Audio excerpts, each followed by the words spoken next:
ശബരിമലയിൽ ആചാരലംഘനത്തിൽ നടപടിക്ക് ശുപാർശ. നടൻ ജയറാം സോപാനത്ത് ഇടക്ക കൊട്ടിപ്പാടിയത് ആചാരലംഘനമാണെന്നാണ് കണ്ടെത്തൽ.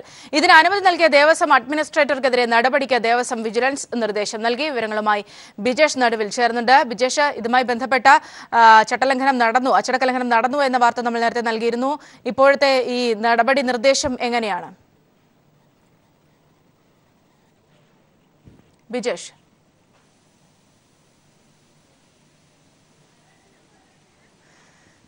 യെസ്, നിരവധിയായ വിഷയങ്ങൾ ശബരിമലയിൽ അച്ചടക്ക ലംഘനത്തിന്റെ പരിധിയിലേക്ക് വരും എന്ന രീതിയിലുള്ളൊരു അന്വേഷണമായിരുന്നു നടത്തിയിരുന്നത്. ഇതിന്റെ പശ്ചാത്തലത്തിൽ നടൻ ജയറാം സോപാനത്ത് ഇടക്ക കൊട്ടി പാടിയത് ആചാര ലംഘനമായി എന്നതാണ് ഇപ്പോഴത്തെ കണ്ടെത്തൽ. ഇതിന് അനുമതി നൽകിയ ദേവസ്വം അഡ്മിനിസ്ട്രേറ്റർക്കെതിരെ നടപടിക്ക് ദേവസ്വം വിജിലൻസ് നിർദ്ദേശം നൽകിയിട്ടുണ്ട്.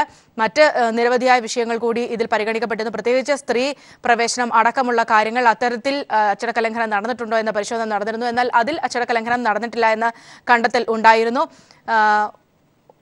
ഒപ്പം തന്നെ ബിജേഷ് ചേരുന്നുണ്ട് വിവരങ്ങളുമായി. ബിജേഷ്, ഇപ്പോൾ അച്ചടക്ക നടപടിക്ക് ശുപാർശയുള്ളത് ഇവിടെ സോപാനത്തിൽ ജയറാം ഇടക്കുകൊട്ടി പാടിയ ആ ഒരു സംഭവവുമായി ബന്ധപ്പെട്ടാണ്. മറ്റു നിരവധിയായ കാര്യങ്ങൾ നേരത്തെ തന്നെ നമ്മൾ വാർത്ത നൽകിയിരുന്നതാണ്. ഈ ഒരു പശ്ചാത്തലത്തിൽ ഇപ്പോഴത്തെ ഈ നിർദ്ദേശം എങ്ങനെയാണ്? സൗമ്യ, ശബരിമലയെ സംബന്ധിച്ചിടത്തോളം വിഷു ഉത്സവ കാലഘട്ടത്തിൽ നിരവധി ആചാര ലംഘനങ്ങൾ നടന്നിട്ടുണ്ട് എന്ന ഒരു വാർത്തയാണ് ആദ്യം പുറത്തു വന്നത്. അതിന്റെ പശ്ചാത്തലത്തിൽ തന്നെയാണ് ശബരിമലയിൽ അന്വേഷണം നടത്താൻ, ദേവസ്വം വിജിലൻസ് അന്വേഷണം നടത്താൻ വേണ്ടി ദേവസ്വം മന്ത്രിയായിട്ടുള്ള കടകംപള്ളി സുരേന്ദ്രൻ തന്നെ നിർദ്ദേശം നൽകിയിരുന്നത്. ഏറ്റവും ആദ്യം സമൂഹ മാധ്യമങ്ങളിലടക്കം പുറത്തു വന്നത് അവിടെ സ്ത്രീകൾ പ്രവേശിച്ചു എന്നത് സംബന്ധിച്ച വിവരം അന്വേഷിക്കാനാണ്. അത് വിജിലൻസ് അന്വേഷിച്ചെങ്കിലും അതിൽ ആചാര ലംഘനങ്ങളൊന്നും കണ്ടെത്തിയിട്ടില്ല. അവർക്ക് 50 വയസ്സിന് മുകളിൽ പ്രായമുള്ള സ്ത്രീകളാണ് ശബരിമലയിൽ പ്രവേശിച്ചത് എന്നാണ് കണ്ടെത്തിയിരിക്കുന്നത്. അതിൽ ആചാര ലംഘനം നടന്നിട്ടില്ല എന്ന് കണ്ടെത്തിയിരിക്കുന്നു.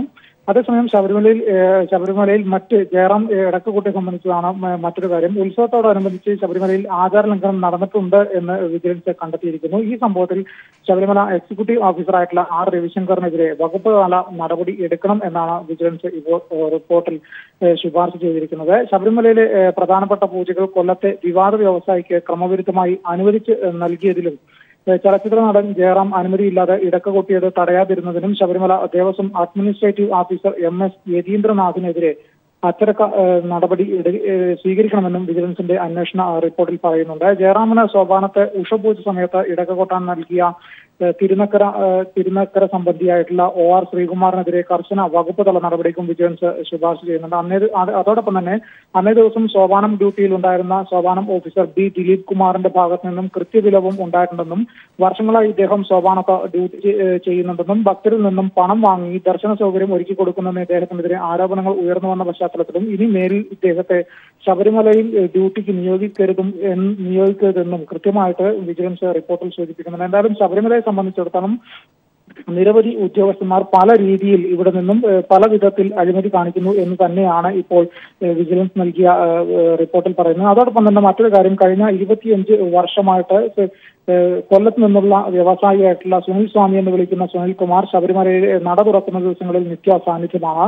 ഇദ്ദേഹം നിയമവിരുദ്ധമായി സന്നിധാനത്തെ ഗാർഡ് റൂമിലാണ് ഈ കാലഘട്ടങ്ങളിൽ താമസിക്കാറ് എന്നും താമസിക്കാറെന്നും വിജിലൻസ് കണ്ടെത്തിയിട്ടുണ്ട്. അതോടൊപ്പം ഇദ്ദേഹത്തിൽ നിന്നും പല ഉദ്യോഗസ്ഥരും പ്രതിഫലം വാങ്ങി പല ഉപകാരങ്ങളും ഇദ്ദേഹത്തിന് അനധികൃതമായിട്ട് ചെയ്തു കൊടുക്കുന്നുണ്ടെന്നും റിപ്പോർട്ടിൽ സൂചിപ്പിക്കുന്നു. ശബരിമല ക്ഷേത്രത്തിന് ഇത് കളങ്കമാണെന്നാണ് വിജിലൻസ് റിപ്പോർട്ടിൽ പറഞ്ഞിരിക്കുന്നത്. അതുകൊണ്ട് തന്നെ ഇനി ഇത്തരത്തിൽ ഇയാൾക്ക് യാതൊരു വിധത്തിലുള്ള ആനുകൂല്യങ്ങൾ ലഭിക്കുന്നില്ല എന്നും സാധാരണ ഭക്തൻ എന്നതിനപ്പുറത്ത് സന്നിധാനത്തോ സോപാനത്തോ എവിടെയും ഇദ്ദേഹത്തിന് ഒരാനുകൂല്യങ്ങളും ലഭിക്കുന്നില്ല എന്ന് ഉറപ്പുവരുത്തേണ്ടത് എക്സിക്യൂട്ടീവ് ഓഫീസറാണ്. അതുകൊണ്ട് അദ്ദേഹത്തിന് കർശന നിർദ്ദേശം സർക്കാരിന്റെ ഭാഗത്തു നിന്ന് നൽകണം എന്നും വിജിലൻസിന്റെ റിപ്പോർട്ടിൽ സൂചിപ്പിക്കുന്നുണ്ട്.